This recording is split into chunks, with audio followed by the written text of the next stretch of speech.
nag spécial pour jigéen ñi man lu ma wax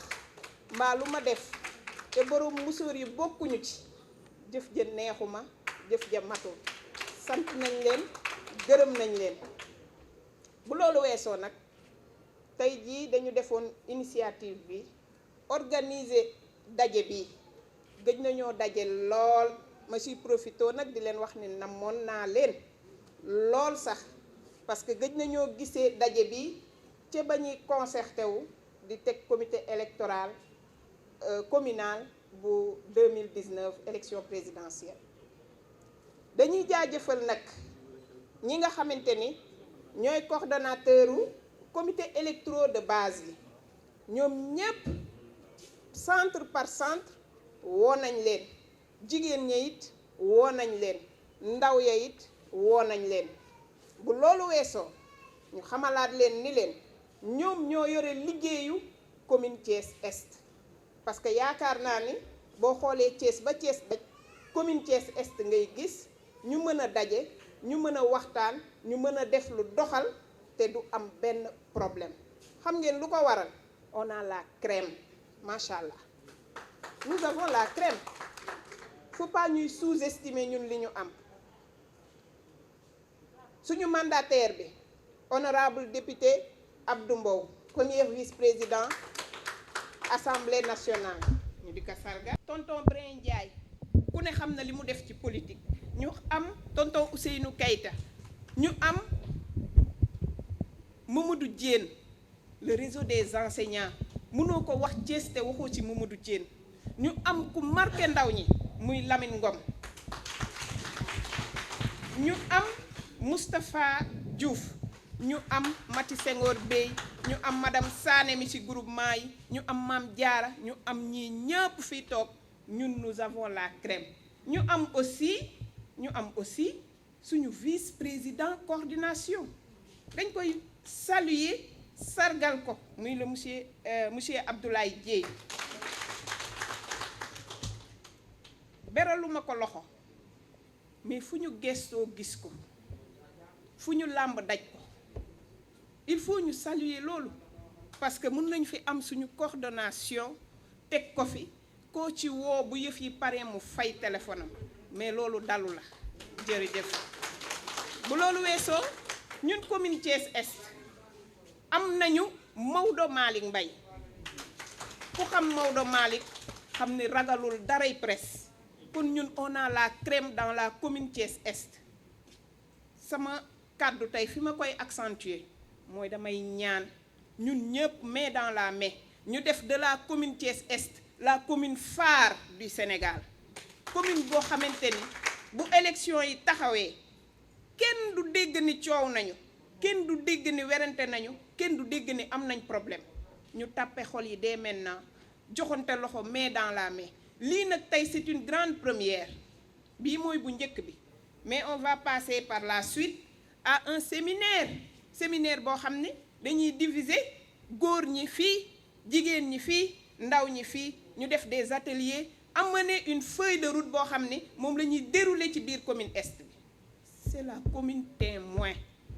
de tout le Sénégal kon commune bii dafa war a joxe le bon exemple c'est le moment ou jamais. élection yi jàppaguñ date mais ñun nañu fekk pare bu ñu xaar bañ ni suba la bu ñu xaar bañ ni ginnaaw suba la ñuy daw di woote fii wala ñuy génn fii wala ñuy dugg fee centre de vote yëpp dinañ ko wër te dinañ def séminaire bii njëkk mooy dinañu daje toute une journée bu jaree tout un week-end ñu def des ateliers parce que produit bi ñuy may ndam ci biir commune Thiès Est bi ci yéen lay jóge yéen comité électoraux de base yi man yéen laay waxalaat gis nga ñi ci kaw dooleel ak jàppale accompagner lan ñuy def mais liggéey bi ñun ñii ci suuf la kon war nañoo mën a toog ñu waxtaan dajaloo génne suñu xel parce que démb rek wax naa ko ci benn émission nee naa li ci xelu jigéen ñii ci suuf jigéen ñi ñu teg ci ginnaaw li ci seen xel bis buñ ko génnee élection du sax xaar dañ koy dóor mu daanu. bu loolu weesoo ma bañ a guddal ndax xëy na kàddu yi ak sekkeen yi jaween yi xiif nañu ma tënk foofu wax bi di rafetlu encore une fois monsieur Samba Fall sa modération bi neex na sedd na xol te équilibré na jërë ngeen jëf. Nous avons comme mission de soutenir le président de la République dans ses fonctions régaliennes pour qu'il puisse gérer ce pays dans la stabilité, la solidarité, la paix et le travail. Donc bu ñu conscient ci loolu ñun li ñu war a def mooy créer ces genres de rencontres de haute portée pour permettre aux militants et aux sympathisants de donner leur mot dans les politiques de notre localité. defe naa ne loolu moom moo war a tax ñu daje fii donc initiative bi loolu rek moo ko yëkkati woon du daje lu dul créer des cadres de convergence, des cadres de discussion pour que le Benno Thiès Est puisse parler un même langage. defe naa ni loolu moom moo waral ñu leen di remercier encore une fois yéen ñëpp seen teewaay di leen sant di leen gërëm di leen wax ni ñun encore une fois ñu ngi dellu di réitérer suñu soutien au président de la République son excellence Macky Sall moom la ñu àndal tey moom la ñu àndal suba donc loolu duñ ci noppee di ko wax mais bu loolu weesoo dañoo xam ne ñun ñoo fi nekkoon démb ak bërki démb di ko soutenir kon bu demee tey ba am ñeneen ñu war a ñëw ñun ñoo leen war a dajaloo joxe benn mot ñaanal leen ñu ñëw ñu dal ak jàmm ñëw rejoindre le grand groupe donc loolu moom moo war a tax ñun ñu war a mën a ñëw waxtaan suñu biir parler le même langage bañ ñu ñuy diviser mu am ay falxoo ku réeroo le projet politique est un projet collectif c'est pas des projets individuels ay nit bu ñu bokkee dañoo war a booloo am benn kàddu quiconque qui milite pour un projet individuel ne le fait que pour son propre compte mais pas pour le compte de Benno. Le Benno est là surtout le Benno Thiès Est ngeen xam ko xam ne keneen ku woote leneen sa yëfu bopp nga woote Benno Thiès Est daal man ñii laa xam te yéen ñii ngeen xam donc loolu nañ ko xam ñu jàpp ko téye lii nag parce que ndaje bi tey la commencé mais dootu fi yem defe naa te loolu nag ça dépend ci grand groupe bi te yaakaar naa ni lii mosu fee am bu dee mës na fee am sax ñu wax mosu fee am parce que ñun d'habitude dañ doon daje bu ñu nee suba la élection yi rek à la veille des élections lañ daan faral di daje di monter ay comités électoraux muy jër ay xiiroo ak ay ŋaayoo ak ay xëccoo parce que ay nit bu ñu bokkee mbir olof dafa wax ni nañ ko def joo gis nañ ko waxtaane moo jiitu ay mbir bu ñu bokk ay nit bu ñu bokkee mbir dañoo war di gisee di toog di waxtaan pour ñu mën a am consensus loolu moo waraloon depuis bi ñu jógee ci élection yi 2019 ñu déglu base bi dégg seeni doléance ñu gis ni ñun Thiès Est feebar bi dal yenn localité yi waruñoo mën a dal moo tax ñun ñu ne dañuy créer wax dëgg yàlla cadre pour gisante ñu toog ñuy waxtaan ñu ci sant nag bu baax suñuy kilifa parce que dañ ne feccum liir bu neexee mag ya ñoo jàpp ci mbagg ya ñi ñuy jiital ci loolu nag mooy suñu kilifa yi en commençant par suñu tonton Ousseynou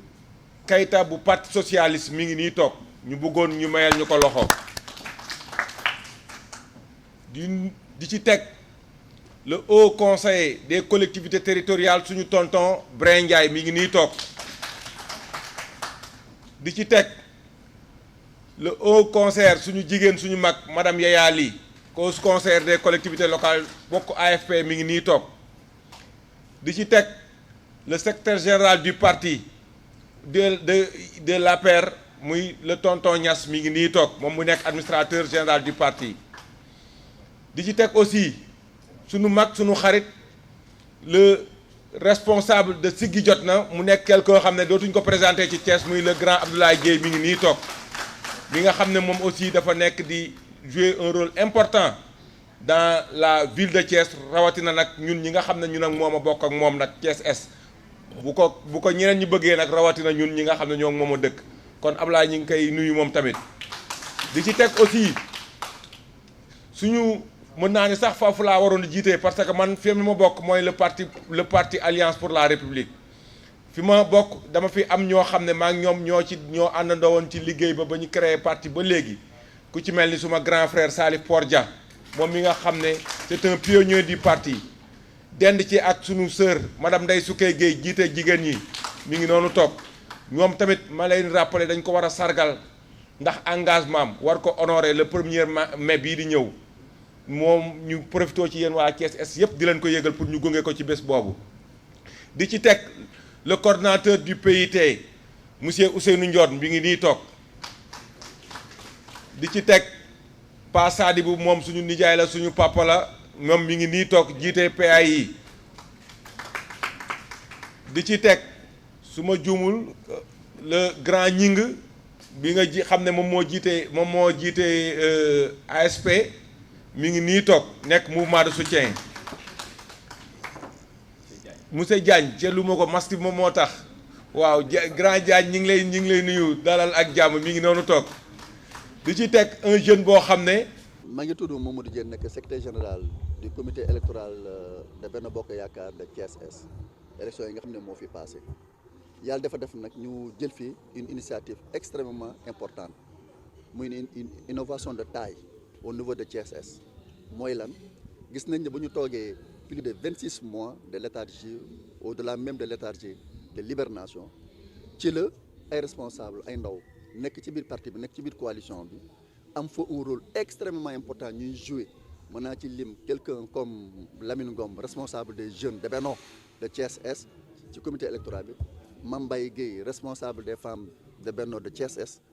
ci comité électoral bi chargé des élections le monsieur le camarade Samba Fall ñu gis nii am nañ un rôle historique bu am solo bu ñu war a jouer ci processus électoral au niveau de Thiès Est moo waral ñu jël suñuy décision waxtaan avec toutes les parties prenantes de Benno et de l'APR de toutes les sensibilités diisoo ak l'ensemble des comités électoraux de base ñu décider nag organiser ndaje mi ndogu d'échange et de partage partager li nga xamante ni que mooy le bilan yi nga xamante ni jot nañ ko fi def de 2012 à nos jours et effectivement dégager des perspectives mu nekk nag ndaje boo xamante ni neex na lool ndaxte l'ensemble des sensibilités de Benno ñëw nañ donc li ñuy def rek di rafetlu teewaay ñëpp mooy profiter aussi ci occasion bi ki nga xamante ni que mooy élection bee passé en l'occurrence monsieur Ablaye Dieye nekkoon vice coordonnateur de Benno Bokk Yaakaar et que le coordonnateur communal n'est pas là mooy Siré Dia naturellement moom la ñu jox parole mu wax au nom quand même de l'ensemble des membres de Benno Bokk Yaakaar au niveau de Thiès Est.